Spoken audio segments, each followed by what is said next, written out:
자, 이어서 기업의 발전에 대해서 계속 강의하겠습니다. 기업은 외부 성장이나 내부 성장을 통해서 발전을 해 나가는데, 먼저 외부적 성장이라 하면 기업이 다른 기업과 연합하거나 결합하여서 몸집을 키우는 것을 의미합니다. 다른 기업을 흡수 또는 매수해서 생산 능력이나 판매 능력을 확장해 나간다는 뜻이죠.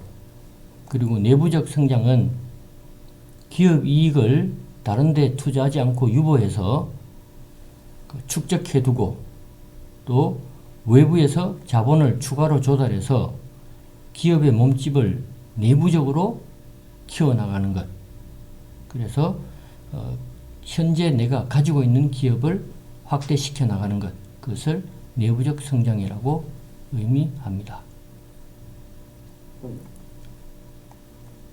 기업을 결합할 때 그 동기는 자율적 결합과 타율적 동기에 의한 결합, 이렇게 나눠볼 수가 있는데, 그 자율적 동기란 기업가 자신이 남보다 우월하고 지배를 하려고 하는 심리적 동기가 강할 때, 그럴 때 인수합병을 추진할 수도 있고, 그리고 가격 인상이나 인하 이런 것을 방지하고, 또 원가를 절약하고, 그리고 투자를 보전하는 등의 이러한 강구책 등을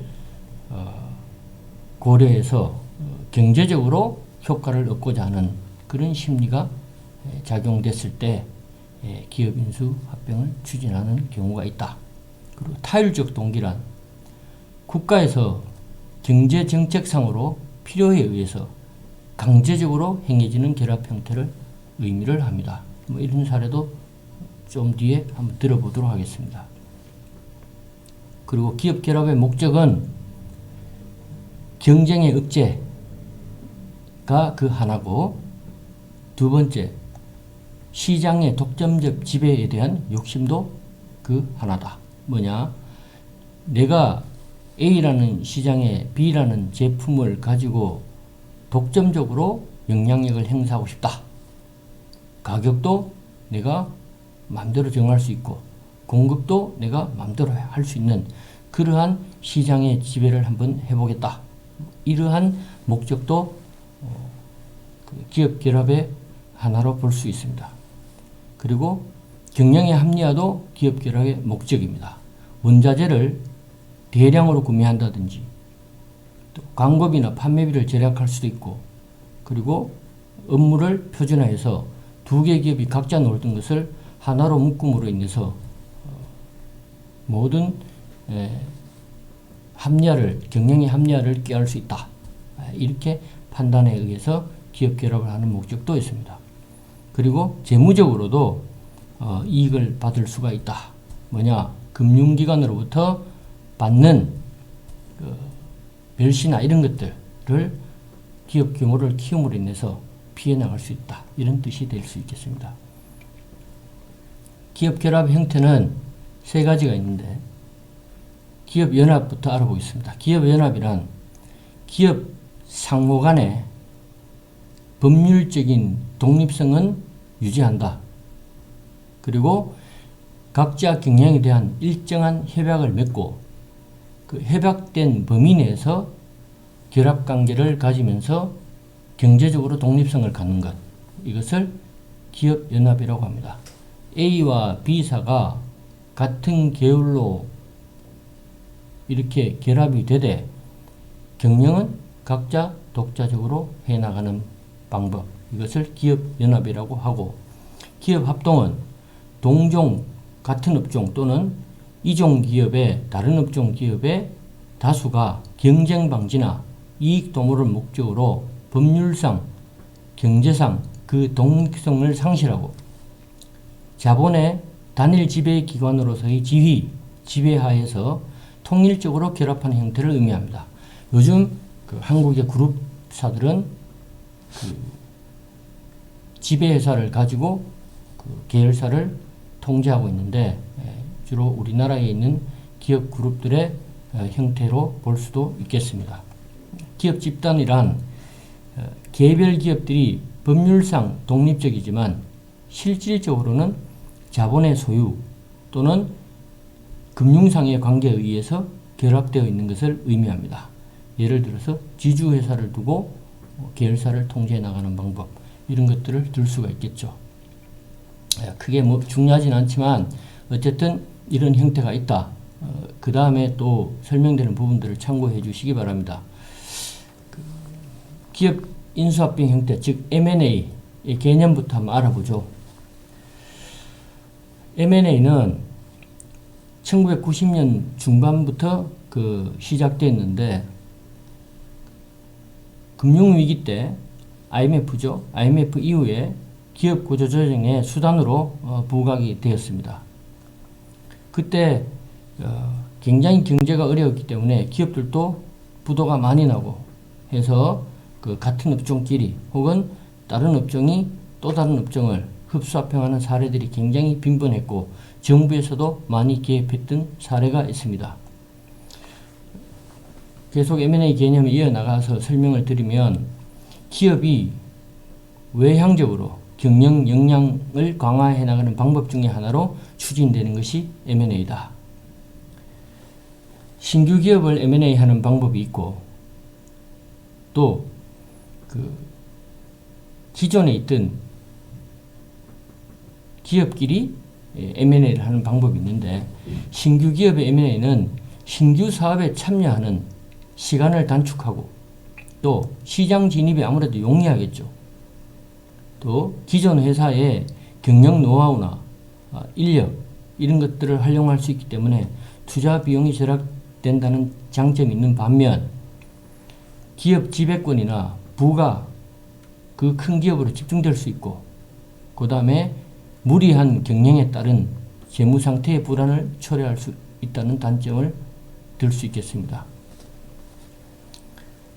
합병 방법으로는 흡수합병 방법이 있고, 기존 법인을 합병하는 것이죠. 그 다음에 기존 법인끼리 다른 회사를 설립하는 것, 신설합병이라고 하고, 그리고 인허가 절차와 세금 등을 고려할 때 흡수합병을 선호하는 것이 현재 우리나라의 형태입니다. 기업 인수는 자산 인수 방식과 주식 인수 방법이 있는데, 자산 인수 방식은 영업권 등 포괄적 권리를 포함해서 인수하는 방식을 의미하고, 주식 인수 방식은 회사의 주식을 사들임으로 인해서 경영권을 인수하는 방식을 의미합니다. 두 개 다 활용이 되고 있습니다. 우리나라에서는. M&A 유행에 대해서 몇 가지 알아보도록 하겠습니다. 먼저 결합 형태에 의한 분류입니다. 여기에는 수평적 인수합병, 수직적 인수합병, 혼합적 인수합병이 있는데, 수직적 인수합병이라 하면 같은 산업 내에서 경쟁 관계에 있는 기업 간에 M&A를 하는 것을 의미합니다.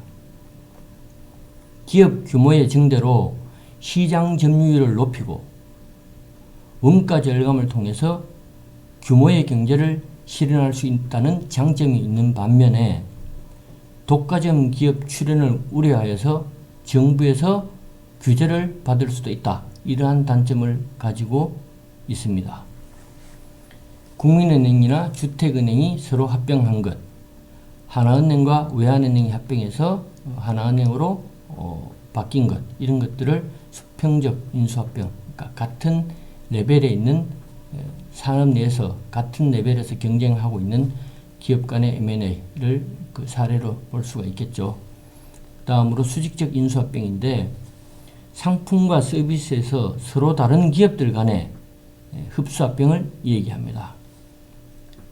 자동차 업계에서 많이 볼 수 있는데, 자동차 부품을 공급하는 업체와 철강을 제공하는 업체, 그 다음에 자동차를 제조하고 판매하는 업체 간의 결합을 수직적 인수합병이라고 할 수 있는데, 이것은 원가 절감이나 상호 거래 비용의 절감, 정보 공유를 통한 제조, 판매, 기술 향상을 꾀할 수 있는 장점이 있습니다. 반면에 업무 영역을 조정할 때 비용이 발생하고 만약에 각자 다른 영역에 있는 업무를 조정을 잘못할 경우에는 시너지 효과를 발휘할 수 없다는 단점도 함께 가지고 있습니다.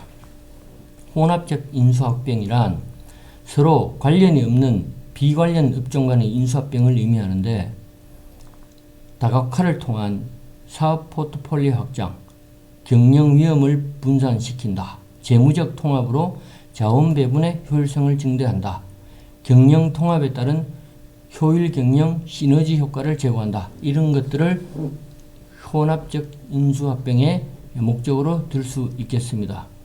예를 들어서 서로 관련이 없는 업종이란 한화 같은 경우에 방위산업체인데 그 회사가 건설회사도 가지고 있고 증권회사도 가지고 있고 보험회사도 가지고 있고 호텔도 가지고 있습니다.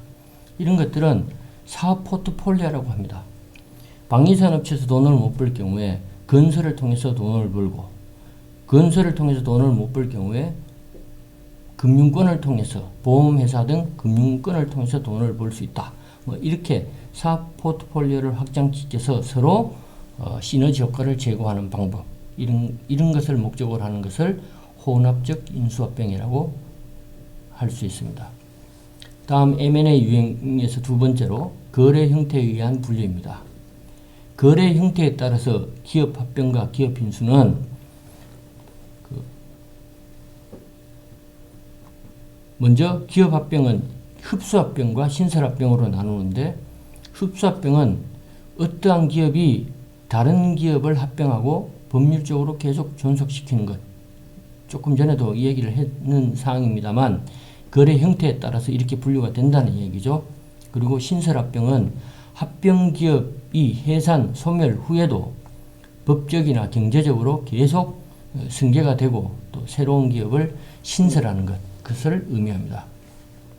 다시 말하면 두 개의 기업을 합병해서 그 두 개의 기업을 법인을 소멸시키고 새로운 기업을 신설하는 것을 신설합병이라고 얘기할 수 있습니다. 기업 인수는 주식 인수 방법과 자산 취득 방법이 있는데 주식 인수는 인수할 기업의 주식을 취득함으로 인해서 기업을 지배할 수 있다. 그런 목적으로 인수를 하는 것이고 자산 취득은 인수할 기업의 자산 중에서 일부 혹은 전부를 취득하는 경우를 의미합니다. 다음 M&A 유형에서 세 번째 수단으로서 결제 수단으로 M&A 흡수합병을 추진하는 경우가 있는데 결제 수단은 기존 주주에게 신설법인 혹은 존속법인의 주식을 교부함으로 인해서 합병하는 방법이 하나가 있고 그 다음에 인수 대상 기업에게 현금을 주거나 그 다음에 주식을 교환하거나 그 다음에 차입을 통해서 인수를 할 때 이것을 현금 인수 또는 차입 인수, 주식 교환 인수라고 하는데 더 구체적으로 보면 현금 인수는 주식을 전부 현금으로 지불하고 회사를 인수하는 것을 의미하고 차입 인수란 내가 가진 돈에서 모자라는 금액을 차입하여서 주식을 취득해서 회사를 인수하는 방법 이것을 의미하고 그 다음에 주식 교환 인수는 인수 대상 기업의 보통 주식과 인수 기업의 보통 주식을 서로 일정한 비율로 교환해 주는 방법 이런 것을 통해서 인수를 한다. 이렇게 이해를 하면 되겠습니다. 네 번째로 거래 당사자들의 의향에 따른 분류를 들 수 있습니다. 여기에는 우호적 인수합병, 적대적 인수합병, 위임장 투쟁 방식이 있는데 먼저 우호적 인수합병은 피인수기업, 내가 인수할 기업의 경영진들이 동의를 해주는 상태에서 이루어지는 M&A를 얘기합니다. 즉 나에게 내가 인수할 기업의 경영진들이 우리 회사에 대해서 매우 우호적으로 생각을 해주고 있다.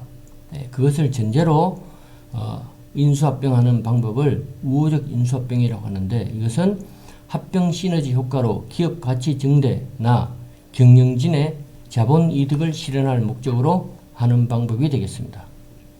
적대적 인수합병이란 상대 의사와 관계없이 독자적으로 M&A를 추진하는 것을 얘기합니다.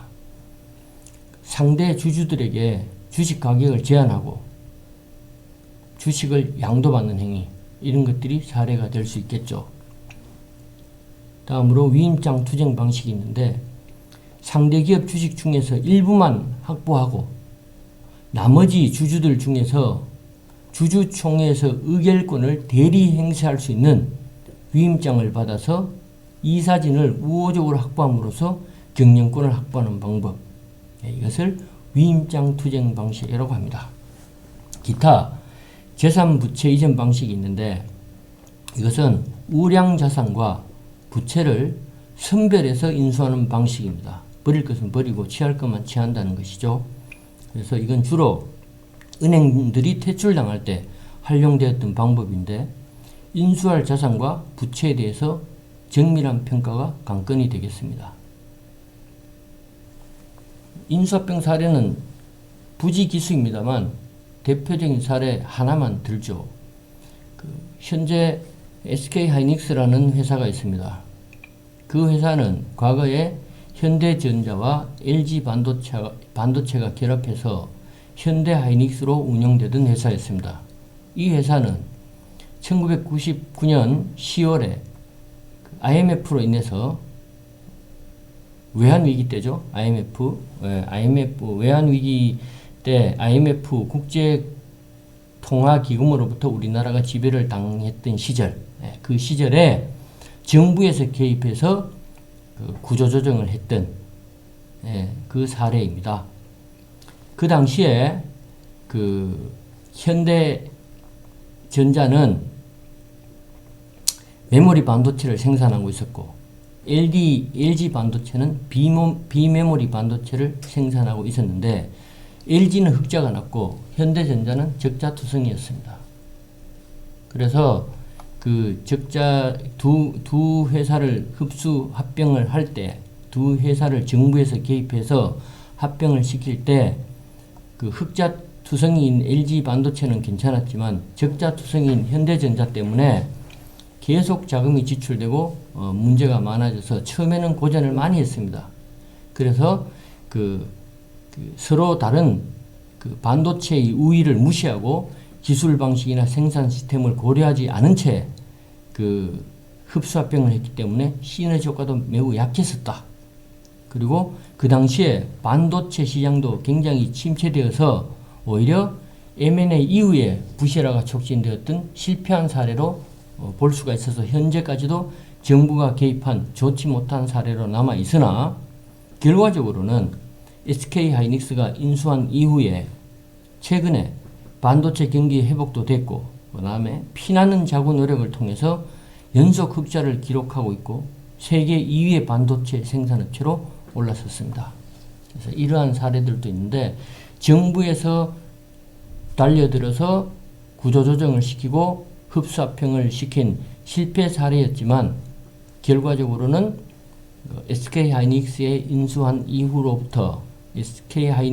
인수한 이후로부터는 성공 가도를 달리고 있는 기업으로 탈바꿈하였다. 이렇게 사례를 요약할 수 있겠습니다. 휴비스는 SK케미컬과 삼양사, 다른 회사들끼리 결합을 해서 휴비스라는 새로운 법인을 하나 만든 것인데, 이것은 읽어보면 될 것 같습니다.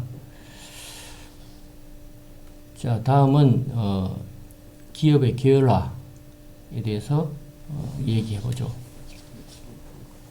기업 계열화는 5가지로 요약해서 얘기할 수 있는데, 수직적 계열화, 수평적 계열화, 분기적 계열화, 집합적 계열화, 사형적 계열화, 이렇게 들 수 있겠습니다. 수직적 계열화는 다른 종류의 생산 단계에 종사하는 각 기업을 계열화하는 경우를 의미합니다. 예를 들어서 방직을 만들어내는 메이커가 직물이나 염색, 봉제, 가공 메이커를 쭉 수직으로 세워서 계열화하는 경우, 이것을 사례로 들 수가 있고, 수평적 계열화란 같은 생산 단계에 동일한 업종의 생산 단계에 종사하는 각 기업을 계열화할 때 수평적 계열화라고 합니다. 특정 자동차 산업체와 같은 단계에 있는 다른 자동차 업체를 계열화하는 것, 이런 것들을 사례로 들 수 있겠죠. 이것은 생산 품종의 전문화나 시장 분야의 전문화를 획득할 목적으로 주로 이루어지고 있다. 분기적 계열화는 같은 공정이나 또는 같은 원료에서 다른 제품 공정으로 넘어가게 되는 분기화되는 기업들을 계열화하는 것. 화학공업에서 주로 이런 그 계열화를 많이 하고 있습니다. 집합적 계열화는 원료, 부품, 공정이 다른 기업들을 복합적으로 묶는 것. 이것을 집합적 계열화라고 하는데, 전기 메이커가 다수의 부품 메이커를 산하에 계열화하는 경우, 이런 것을 사례로 들 수가 있겠죠. 그리고 사행적 계열화란 제조업체의 생산 부산물을 가공하는 기업을 계열화하는 것. 주로 원양수산업을 중심으로 하는 통조림 회사와 냉동 회사를 집단화시키는 이런 과정에서 여러분들은 그 사례를 찾아볼 수 있겠습니다.